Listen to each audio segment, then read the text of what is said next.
Welcome to the Dr. Diane Show, where we explore revolutionary expansion of mind, body, and soul with me, Dr. Diane Hayden. With over 20 years of expertise as a mindset warrior, perspective shifter, and unshakable optimist, I am dedicated to helping you reach your wildest dreams in business, health, performance, and relationships. Learn about the power of thought and how it shapes your life to take risks, change careers, find love, go on adventures, and live passionately with me, Dr. Diane. Get ready for revolutionary ways of thinking, being, and creating an amazing life. The Dr. Diane Show starts now. Hello, everyone. I am Dr. Diane Hayden, and you are listening to the Dr. Diane Show on Transformation Talk Radio. Stay with us for the next hour while we will explore revolutionary expansion of mind, body, and soul.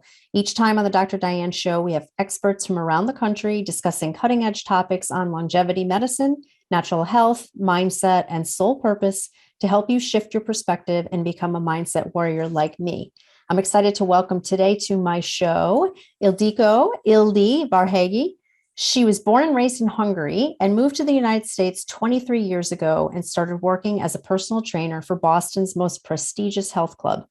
Meeting clients with injuries and a variety of physical limitations prompted her to go back to school and deepen her knowledge, studying physical therapy, massage therapy, neurology, movement therapy, kinesiology, yoga, nutrition, breathing, and sport performance. She founded Body by Ildi, where she provided personal training, wellness coaching, movement, and rehabilitation therapy for Boston's elite. A few years ago, Ildi suffered from an incident that left her with a broken neck, injured spinal cord, and disabled arms. She opted for no surgery. Despite the debilitating injuries, she managed to fully rehabilitate herself using her own toolbox that is based on techniques engaging the brain and the nervous system. Sensory reeducation, vision work, breath work, movement therapy, and more are all part of her repertoire in helping people in pain, suffering from dizziness and vertigo, people with recurring injuries, and neurological disease. After her incident and successful recovery, she decided to dedicate her practice to educate and teach people about the importance of brain health. This is how NeuroCentric Health and Fitness was born. Today, Ildi is completely pain-free and has resumed all of her favorite activities, including basketball, running, yoga, indoor rock climbing, swimming, and since moving to Naples, Florida, she is now addicted to pickleball. So welcome, Ildi. How are you today? I'm great. Thank you. Yes, definitely a pickleball addict. Yeah. So that is a pretty amazing story. And it just goes to show you that, the body can do amazing things if we understand the powers of how it can heal and how to do that. So we're going to talk about a lot of cool stuff today, including a great article that you just wrote for our Florida magazine, Essential Naples. And we'll do some fun exercises for people too. So let me just start with the name of your business, NeuroCentric. I think that should be explained because people are probably thinking, what does NeuroCentric mean? Right. So English is my third language. Awesome. So so we might be continuing in Hungarian or Italian at a certain point. No, just kidding. NeuroCentric is, if you just think about what neuro and centric means, neuro usually refers to the brain in any circumstances or to the nervous system. And centrics mean is the center, is the focus, is really focusing all the attention and bringing all the attention there. So neurocentric is brain-based, brain-focused, nervous system-based, nervous system-focused. So don't be intimidated by the name. It's nothing crazy. It's just simply saying we're using our brain for rehab, for recovery, for pain, and for all kind of stuff that we need to fix, so-called fix. Yeah. It makes total sense. And you contribute your full recovery and basically pain-free living to these different types of preventative exercises and brain trainings that, you did prior to and during and all of that. And I think that's just amazing. I think people are going to be very fascinated to learn some of the things that you did. So let me just back up for a second and ask you, how did you make that connection that by doing some of these exercises and brain training, that was going to help you gain your, mobility back and become pain-free? Like, how did that, a lot of people would have just said, oh, I'm going for surgery. Like, what was it about you that made you think differently, I guess? Right. Very good question and a very long answer. I'm going to try to keep it short. So my original background is traditional physical therapy, which usually targets the injured body, doesn't do a lot in prevention. And I did have a couple of issues before my neck injury. I did have vertigo, dizziness, and I have started to study. Nobody could help me with all of those issues. And I met a neurology-based chiropractor who showed me exercises with my eyes, with my tongue, with my jaw for my dizziness. And I kept thinking, okay, come on, this cannot be working. But the 5-year vertigo and dizziness, after 2 sessions, it was gone. So I had to make an informed decision, a conscious decision. Do I just attribute this to, oh, it would have gone away right away, or it was just time for the vertigo and dizziness and chronic pain to go away, or is the nervous system really that much in control of everything we do and how we recover from injury? So I decided to look deeper into that and start studying neurology, and studied neurology for about 10 years now. And once I started to understand that the nervous system is the guiding system for any kind of biomechanical injuries, any kind of orthopedic injuries, any kind of emotional or mental issues, attention deficits, you name it, there is always a neurological underlying cause for all of those. Once I understood that, until nowadays, I keep digging into neurology a little more every day or whenever I have time, and try to figure out what part of the brain that is limited or inhibited, so certain parts of the body will not work well. And when I learned, when the injury happened and I had to make a decision, and the decision was, we're going to put 3 rods in your spine and fuse you from C2 all the way up from my neck. I'm just going to say that this way, all the way from my neck, basically to my bottom with 3 rods. I knew what will the implications for the rest of my life will be. I would have been probably moved like a robot, if any kind of movement. And I didn't want to do that. So I knew that joint mobility, spinal mobility, how important that is.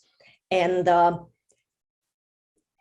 that's why I opted for no surgery. It was a gutsy move, but by then I was studying neurology for about 5 years, and I knew that something good has to come out of it. And I kept thinking in the back of my mind, if my if my knowledge doesn't work, I can always go back to the surgeons and let them know, now is your territory. I gave it all what I could do, and now is your job.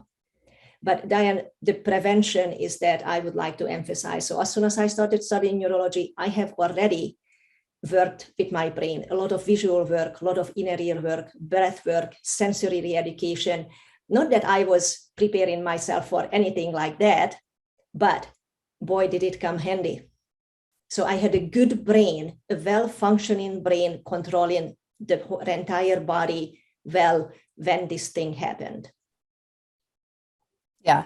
I think though, there's lots of stories. I'm sure you're familiar with Joe Dispenza and his whole story. That's basically what he's created his whole business on, is how he was in a biking accident, and essentially, the same thing. The doctors told him, if you don't do surgery right now, you're going to be in a wheelchair forever. And, but he knew that having that kind of surgery would basically, like you said, make him walk extremely immobile, like robotic, and also create just a ton of pain that he would have to live with forever. And so he was essentially able to put his body back together through meditation and mental work and all of that. And I don't know how much of that he's a chiropractor, so he obviously had a lot of that knowledge, I think, but I don't know how much he was actually practicing beforehand.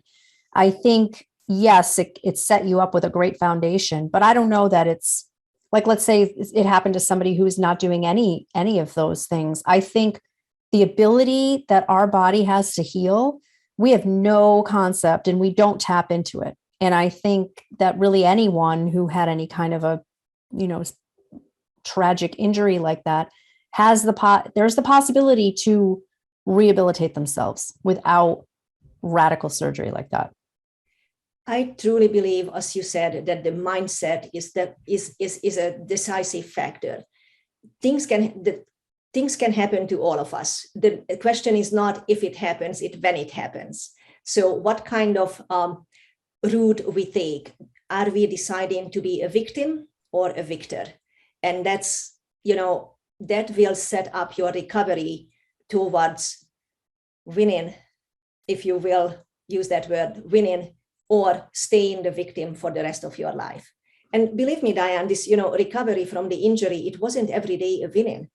There were days when it was consecutive days where, setbacks and setbacks and setbacks. And then, you allow yourself a little bit of,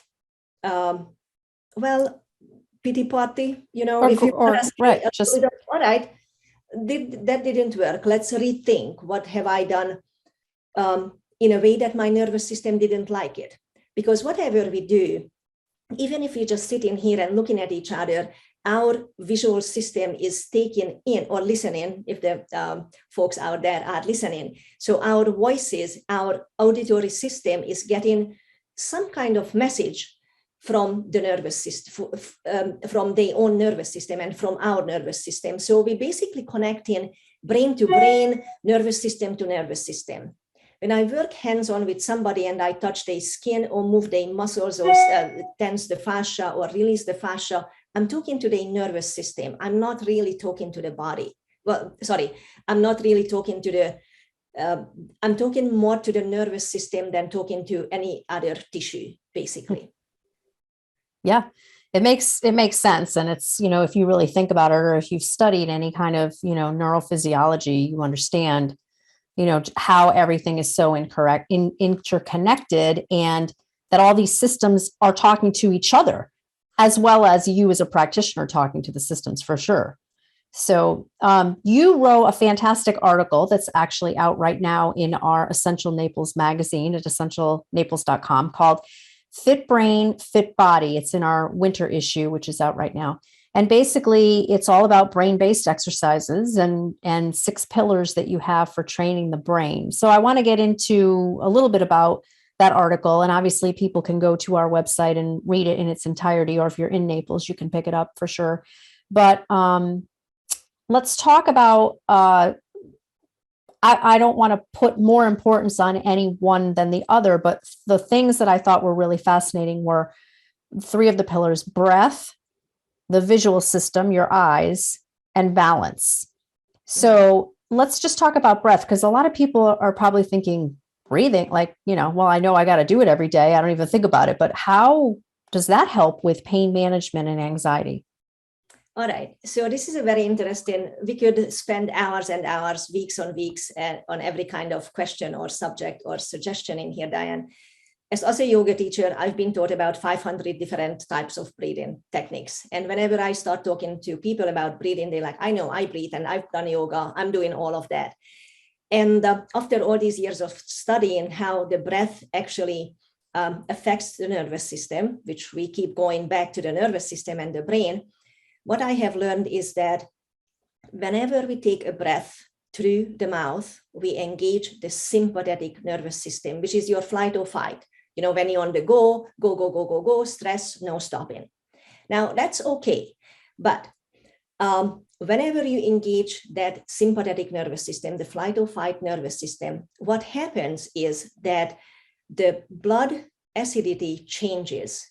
Our circulation, our bloodstream, the acidity in the pH. Everybody knows there is a certain pH that the blood should be. It should not be too acid. It should not be too alkaline, because if we keep beating every entire cell in the body, think about sitting in a bathtub with too much acid in it, or sitting in a bathtub with too much, alkaline in it. The whole body doesn't respond that well. So it has to be the right structure, right pH.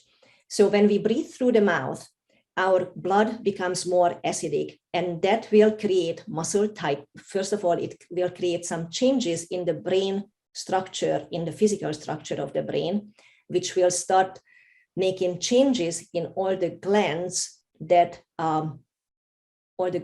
the nerves that are living in the brain. So it will change our hormones, if you will, it will change our pain sensitivity.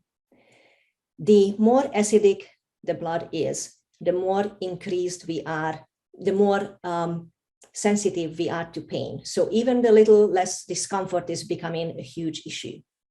When we breathe through the nose, there is an inner lining of the nose that helps to filter the incoming air, the pollution, viruses, well, talking about up to subject today, all right, viruses, bacteria. So when we breathe through the nose, the blood pH becomes more normalized, and we can actually release the tension from the muscles, from the entire body. This is really hard to explain. It's a very, very long subject. So having less muscle tension will pull the bones and the joints less together. So we will create less jamming in the joints. We will allow the ligaments, the tendons, and the fascia to stay long.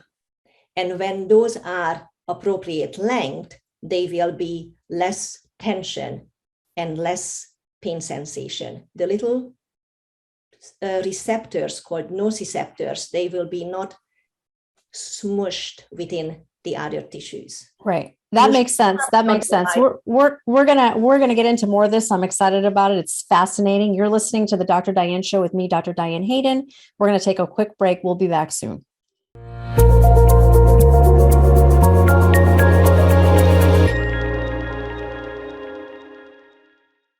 We're back on the Dr. Diane Show with me, Dr. Diane Hayden. Before we continue, I want to make sure everyone knows how to contact me. You can find me at www.drdianehayden.com or at either of my two magazine publications, www.naturalnutmeg.com and www.essentialnaples.com. And you can find more info on Ildi at www.neurocentrichealth.boston. That's NeuroCentric health.boston. So welcome back, Ildi. And I just want to make sure people know, even though this is being heard worldwide, that you are actually physically in Naples, Florida right now. You're not in Boston anymore, but you can do stuff with people virtually too. So people will find you. And awesome. In the world, I can work with you.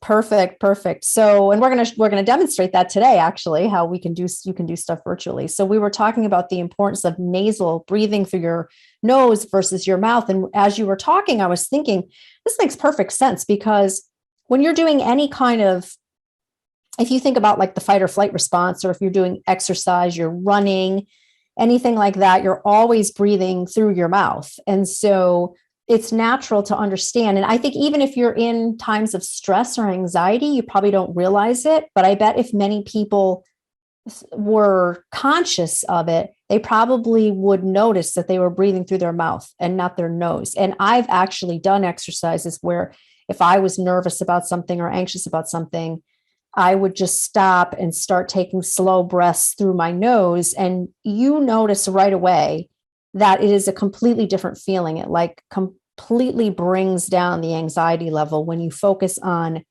doing your breathing that way. That's correct, Diane.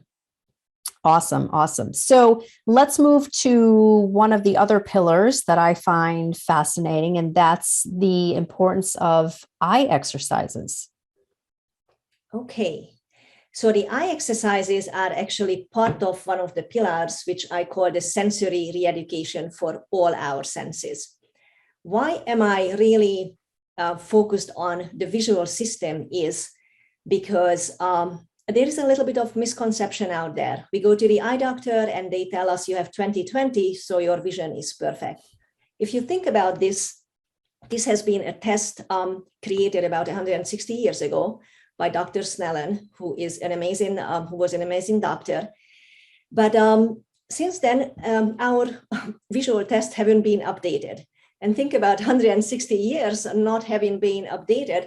Today's we're going to the moon. If you want to go to the moon tomorrow, we can just buy the ticket and we're pretty much going. How come we never updated what is really, needed? The test has been done in a dark room. We seated and we need to look at a chart from 20 feet. And when we say we have 20/20, that only means that we can sit in a dark room without movement and we can read a chart 20/20.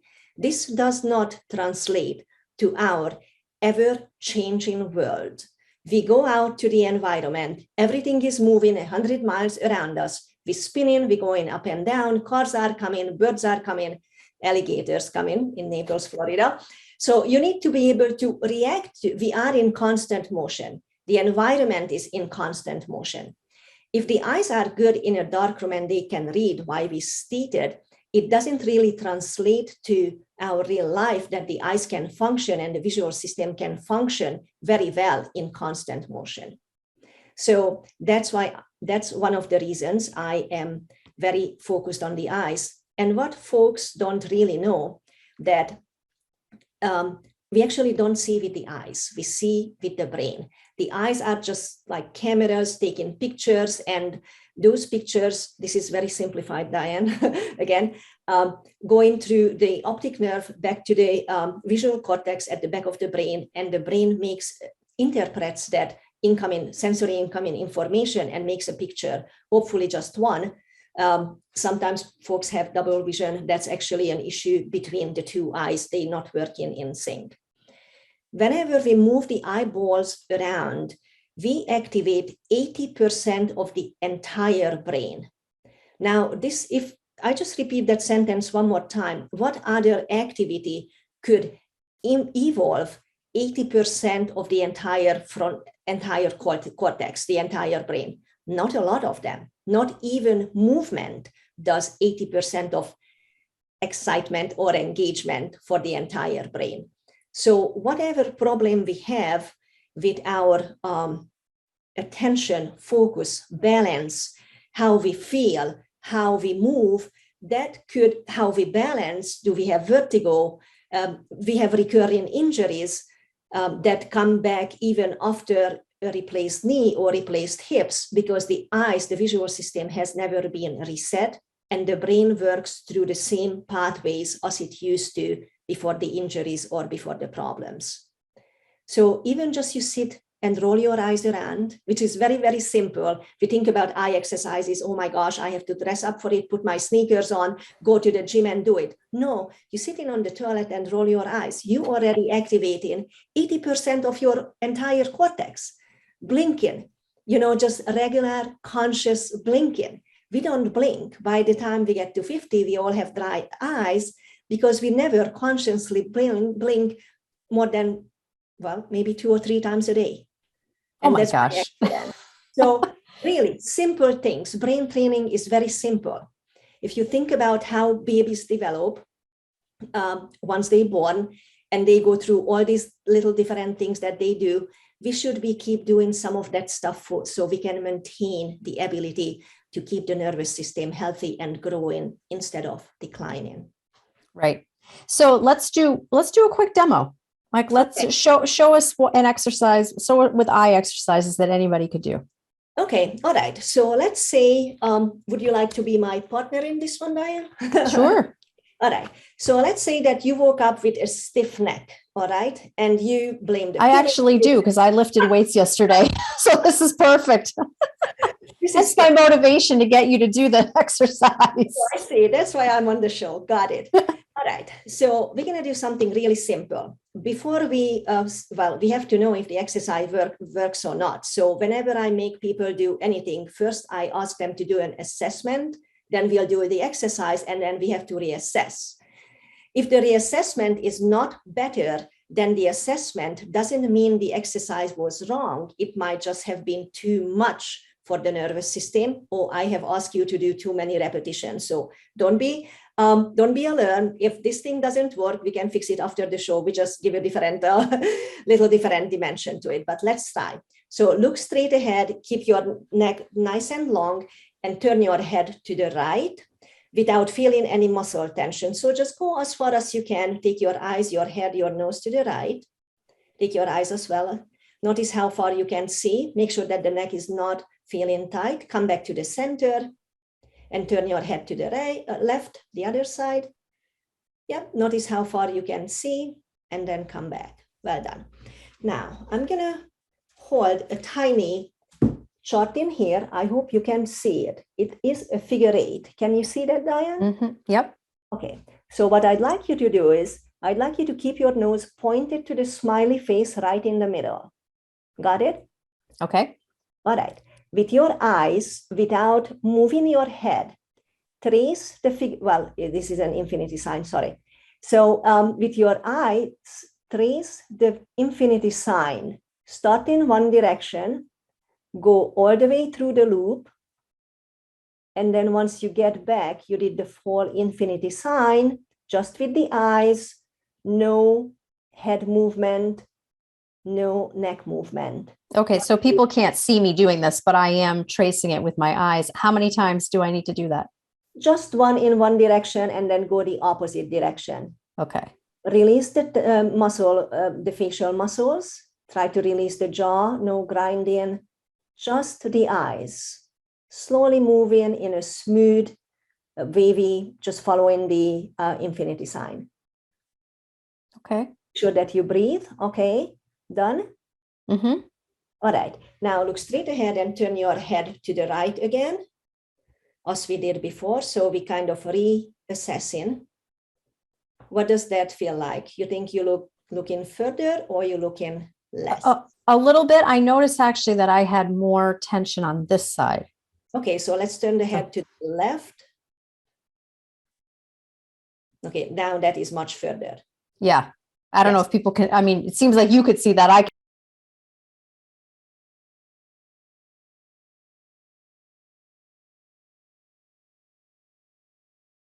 So in order to be able to help the neck to go to the right a little bit, maybe we could do a couple of repetitions, or we could actually do one more quick thing in there. You don't need a chart for that. We're going to do a little jaw exercise. So you're going to slightly open your jaw and move your lower jaw to the right, just the lower jaw. There you go. Now keep your nose facing towards me. Take your eyes to the right, just the eyes, move the eyes. And now I know this looks funny and feels funny. Don't worry about what it looks like. Keeping the eyes to the right and the jaw to the right, and turn your head to the right, the entire head to the right. Go as far as you can go. And look, that is 20 degrees more than before. Yeah. Wow. That's pretty amazing. Eyes to guide the neck mobility, neck movement. Neck movement will guide the entire body. The spine, the pelvis, the legs, and the torque has been created or lessened through the entire joint system,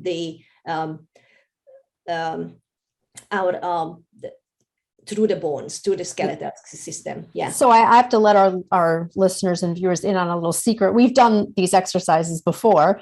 And when I first met you and we were doing a Zoom and just talking about, your business and whatnot, you had me do those exercises. And so I don't even think I've told you this. So I have been doing them. And the one that we did with the jaw, I've actually done them at the gym, which was funny because we talked about that, because you're like, people are going to look at you like you're nuts, but who cares? I'm like, I don't care. I'm just going to do it because I feel like my neck, like I constantly have this knot in the back of my, like under one of my shoulder blades. And it's more of an annoyance than like pain. It's not really throbbing or anything like that. But I notice that sometimes when I move a particular way or whatever, and it's been there. So, but honestly, by doing those exercises, one, like a huge difference in range of motion I noticed with my neck, but also I feel like a lot of times that little knot goes away. So it's pretty, they're really pretty powerful exercises. They are. And once you reset the neck, the muscles that connect the jaw, the skull and the shoulder blade, where you feel that little tiny tightness, once you release the neck muscles, you give them more length. So it's not going to pull on the shoulder blades, and that knot will go away. Also, I think, what's important for people to know is we've been talking a lot about, how do we do, what can we do to treat injury, rehab, pain, that kind of thing. But these are great things for people to do from a preventative standpoint. We should be doing this on a regular basis so that we avoid injury. Absolutely. A 5-10 minute routine daily, or 2 minutes here, 2 minutes there. Again, you don't need to get gym ready for it. Just include it to your daily life. Right. Yep. So I think it's something anybody can learn. And once you've done it once, like I've just, the first time I learned with you, I was like, oh my gosh, I'm going to do this all the time, because you can't believe, like even just now, and I've done it a bunch of times, even just now, noticing that difference in range of motion from the side that I thought was not even that bad is fantastic. Totally fantastic. So it's awesome. You're listening to the Dr. Diane Show with me, Dr. Diane Hayden. We're going to take a quick break. And when we come back, we'll be talking more about brain training with Ildi. Stay tuned. We'll be right back.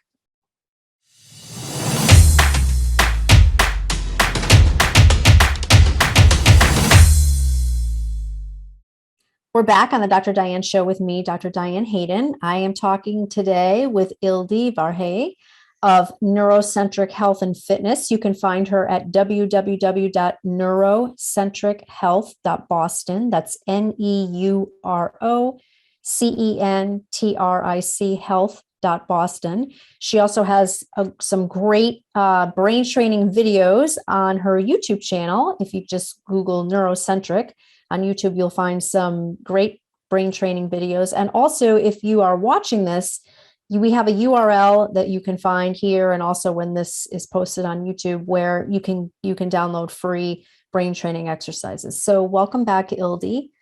I just got my whole neck back in order after that last segment that we did. So I'm pretty excited right now. So we've talked about breathing exercises, visual exercises. The third one that I thought was really fascinating, and this is going to make sense for a lot of people who are concerned about just as you get older with stability and things like that, but balance. Why is balance important, and what kinds of exercises do you have for that? Okay. Balance is our survival sense, all right? We do have to be able to work with gravity, basically against gravity all the time. Once we started to stand up once, everything happens against gravity. So there are so many forces that the body has to respond all the time to make sure that we don't fall. Three systems are working together like a three-system GPS system, navigating us and telling the brain where we are in space. Our eyes, we talked about the eyes a little bit, how important they are, our inner ear system, and our sensors in the bottom of our foot, the proprioceptors in the bottom of our foot. And those three systems have to work together. They have to work separately very well, and they also have to work together in sync impeccably. If you think about all days back, I don't know how Waze and Google Map does now, but the old GPS had three different satellites. And whenever it couldn't log onto one of them, the GPS kept saying, recalculating. This pretty much the same thing happens with the body. When our eyes say, send the message to the brain, you're moving forwards, but your inner ear system saying, no, you actually turn in right. And we haven't worked with the foot for a long time, and the proprioceptors, the sensory receptors on the bottom of the foot are dead, or not dead, just not working that well. So they're not giving a proper input to the brain. So here we are trying to move, trying to stand, trying to get on the bike, or just play a sport, or just walk. The brain doesn't know which system to listen. So it's going to start making us, is going to make sure that we slow down, because the primary purpose of the brain is to keep us alive at any cost. It doesn't matter if we injured, we're still alive. It doesn't matter if we lost an arm or a limb, we're still alive. So the primary thing is stay alive. How's that song goes? Staying alive, staying alive. So all these systems are contributing to basically staying alive. We talked a little bit about the eyes. The inner ear system is quite complicated. We have these little canals, and they have the little rocks inside in there. I would explain it probably, again, is a long story. Think about old-time radios. You have two dials, all right? And you have to kind of figure out the frequency, moving those two dials to the same frequency.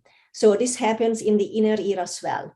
If one of them is not working well, you have to search with the other one a little better, or a a little more accurately how we could bring that sound or frequency back so we can actually hear or get the radio transmission in. Very little, certain things that we don't consider or we don't know or we've never been told that can affect the health of this inner ear system. First thing, what we see nowadays, people taking a lot of antibiotics. So when we are on antibiotics for a long time, the vestibulocochlear nerve, you don't need to learn this, Diane. This is your cranial nerve. Spell that fast. You probably learn, you already know that. So this is a nerve that contributes and controls and the base of balance and the auditory system. So our hearing and our balance lives in the same area. And this is very apparent when you live in Florida and you see folks over 80, over 90, over 100 who doesn't hear that well, and they also lose in balance. It is the same structure right in there, all right? The good thing of what would be the good thing about that?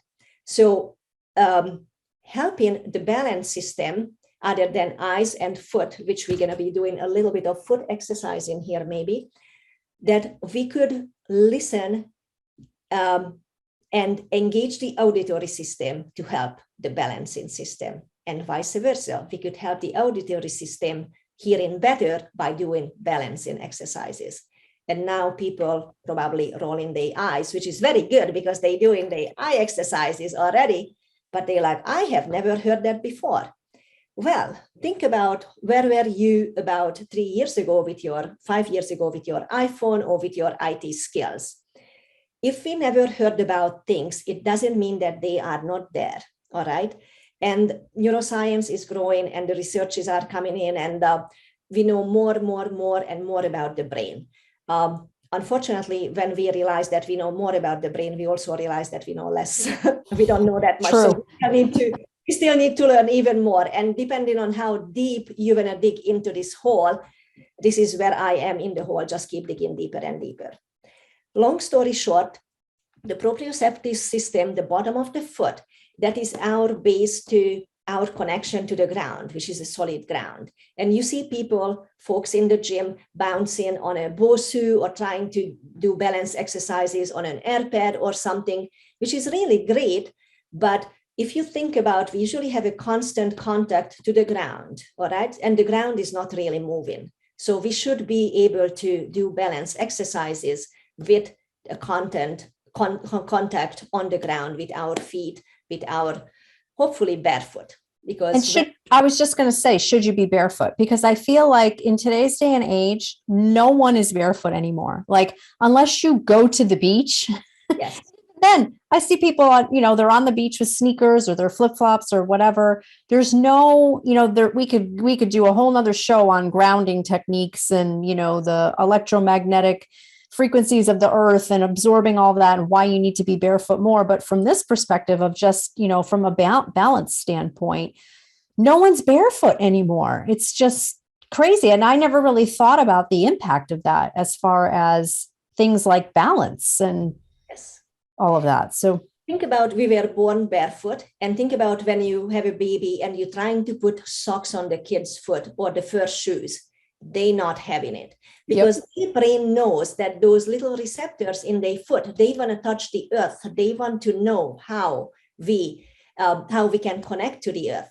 And the older, of course, society, we go to school, we need to put shoes on. So evolution actually created this,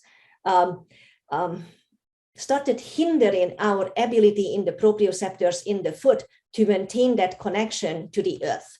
So let's say we spend 5 decades in shoes, which are obviously the well-supporting shoes that are really hard. They don't give any mobilizing possibility to the foot joints. And once we say now, the fashion trend is to go barefoot, after 5 decades of being in shoes, you take the shoes off and your feet, your muscles, your tendons, your 200,000 nerve endings in the bottom of the foot don't know how to work with the ground contact. And you're going to have injuries because they just don't know. So it should be gradual, the resetting of the foot, but barefoot, yes, please, as much as you can. Start slow, start a minute a day if you have never been barefoot before, and find the four corners of the feet. May I show you something? Mm-hmm. You see this little foot in here? And I don't know if you can see it. Not if you can. Yeah, no? Okay, good. So there are 2 feet and there are 4 corners of the feet. One is under the big toe joint. Think about not where the toe meets the foot, but just the base of the big toe. And then the pinky toe joint, base of the pinky toe. And I'm going to lift it higher. Maybe you can see the inner heel and the outer heel. So those are the 4 contact points. And why would that be that smiley face right in the middle, under the middle arch? That is the part of the middle arch that should be suctioned up from the floor. So the 4 corners, think about a pillar or a foundation of a house, and you would have to suction up the mid-arch of the foot to engage those muscles. Remember when you were a kid and you run around with wet feet, maybe barefoot, and then you put your foot on the asphalt and you had this really nice shape and the middle of the foot wasn't showing any kind of print. Mm-hmm. After a lot of years being in shoes and never engaging the foot muscles, the inner plantation of the foot, the inner arch actually have a print on the foot, meaning that everybody is having foot rolled in. So the arches are not supported well enough. The tendons, ligaments are not supported well enough. They let the ankle collapse. If the ankles are collapsing, the knees will be collapsing. The hips will be collapsing. The spine, the sacrum, which is the connection between the pelvis and the spine, the lumbar spine, will be collapsing. And the whole body is just collapsing towards the ground. It will not be able to withstand any kind of extra gravitational forces. Let's say the eyes have not been worked ever. We never rolled our eyes. The inner ears have never been reset ever. So now all 3 systems are failing. No wonder we are falling. And we might be just feeling dizzy before we actually get to a falling stage in our life. Wow, that's pretty fascinating. I mean, when you just think about all the interconnectedness, I mean, who even thought about the fact that your whole foot is not supposed to be flat on the ground like that? You're supposed to actually have that arch. I always thought it was just, when you hear people say, oh, I'm a flat-footed or I have a big arch, I always thought it was just the way people were born, like, just their biomechanical structure, but that's pretty amazing. Very few babies are born with, there is a research I read, I don't have the link to it. Very few people were born with a flat foot. We create that by our compensation, how we react to gravity. Right. Wow, that's pretty amazing. All right, we're going to take another short break. Before we do so, my contact info for you one more time is www.drdianehayden.com, or you can find me at naturalnutmeg.com or essentialnaples.com. This is the Dr. Diane Show with me, Dr. Diane Hayden. Stay tuned. We'll be right back with Ildi.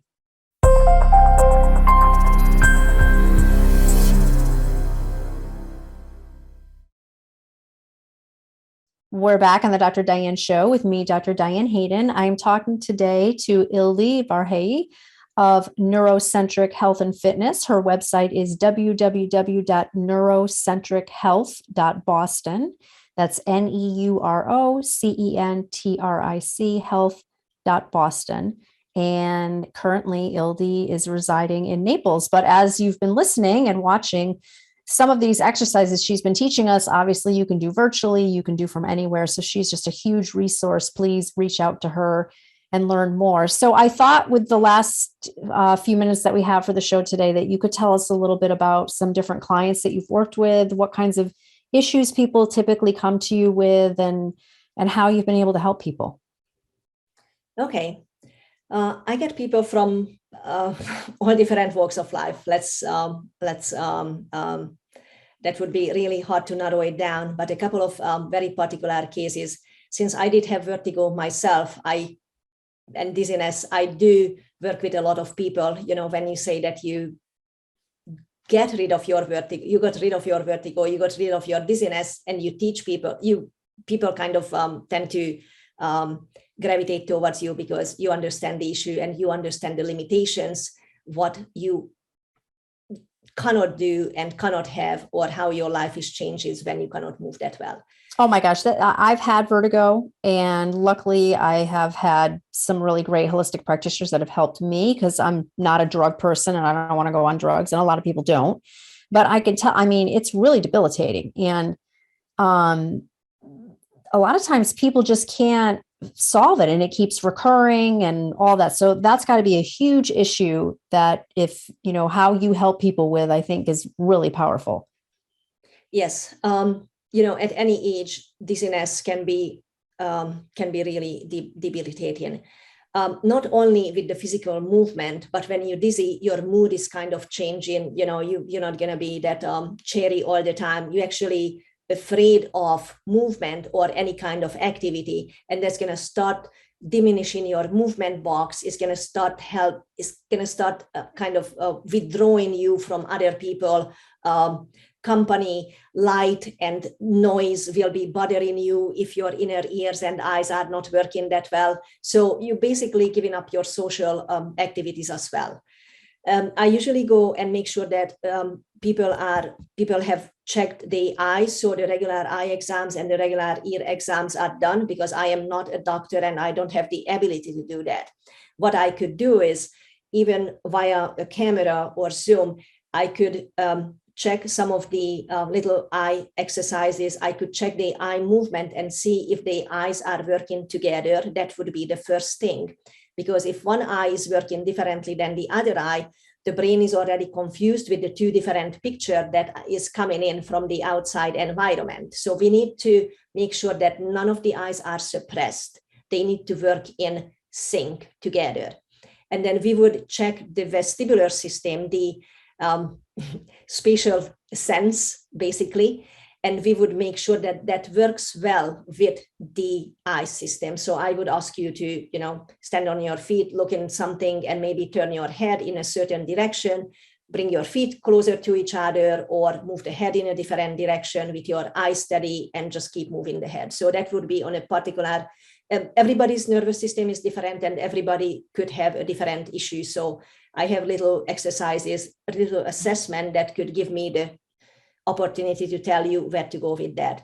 And then, of course, we would need to check on the sensory, abilities on your foot. Can you feel the foot? Can you grasp with your toes? Can you release the toes and just stay on your, balanced without grasping with your toes, like a little bird grasping onto the tree branch? So that would be something with vertigo and dizziness. This is definitely a huge issue.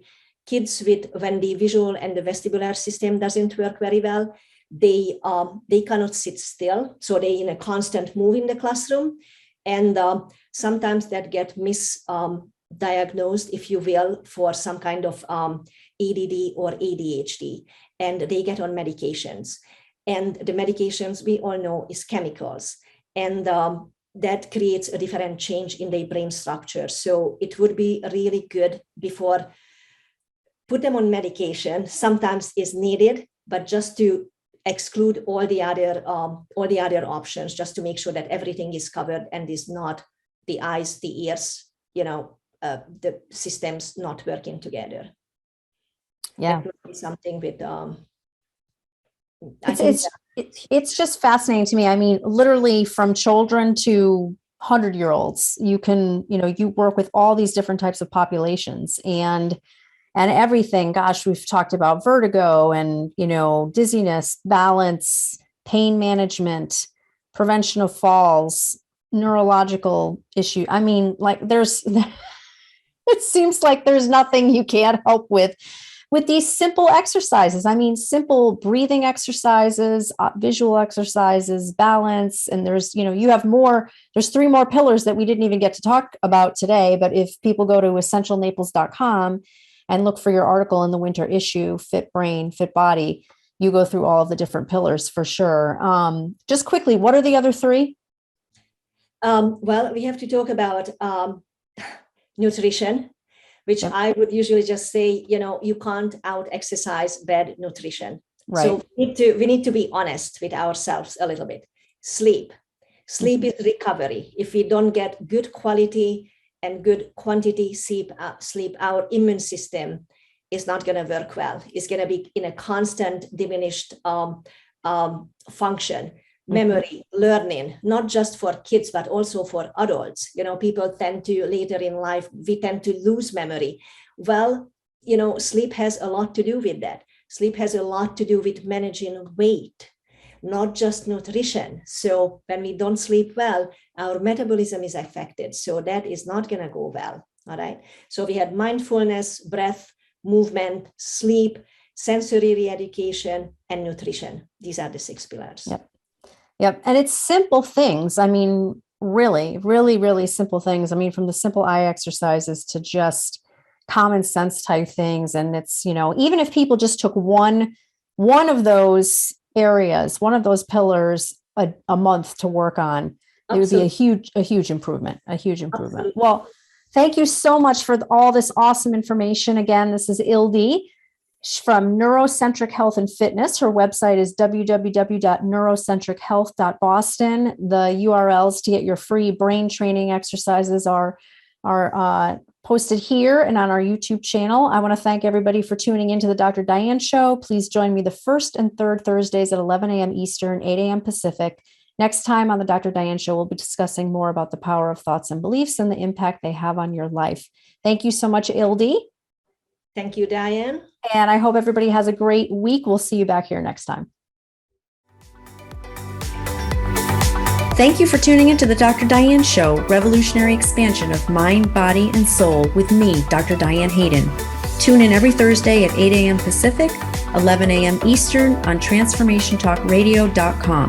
Center your thoughts on what you want and shut the door on every suggestion of fear, worry, or lack from your own consciousness or the consciousness around you.